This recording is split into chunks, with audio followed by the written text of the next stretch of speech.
Hi, I'm Philippa Perry. What's troubling you? I've been single for nearly 6 years. I'm nearly 40, and during that time I went ahead and had 2 children on my own by sperm donor. My dating history before that I had the children was really unsettled, and I'm sure this is due to the fact that I was very severely abused as a child, and the abuse included sexual and emotional abuse. So I did find it very hard to trust and to maintain close relationships, although I always found the actual sexual intimacy part, having sex, was easy.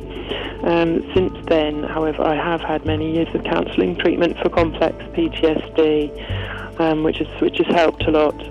I've now met somebody who I really like, so I've been trying to persuade myself to give this relationship a go, partly to acknowledge that I still do have the needs of sex and of adult company.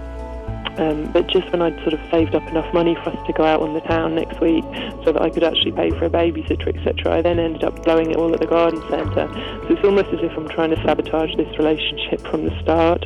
There's obviously some sort of conflict going on, and I'd really appreciate any advice that you would have for me. Thank you.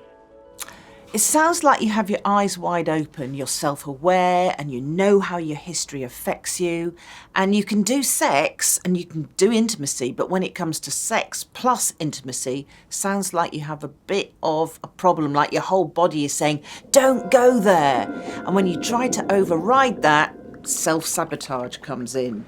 You think of your family as a threesome, you and your 2 kids, and that's nice. And you know you can continue to do that. You're only going on a date, you're not making a lifelong commitment, and you want to go on dates and you want to have adult company.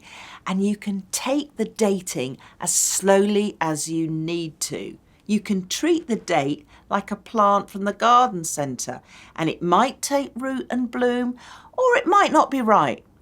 It takes time to know how 2 people will affect each other, to learn whether you like yourself when you're with this man, and you don't have to bring him home until it looks like the relationship might blossom.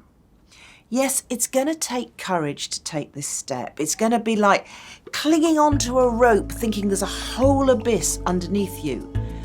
But if you dare to let go of that rope, I'm hoping that the ground's going to be closer than you think. Good luck.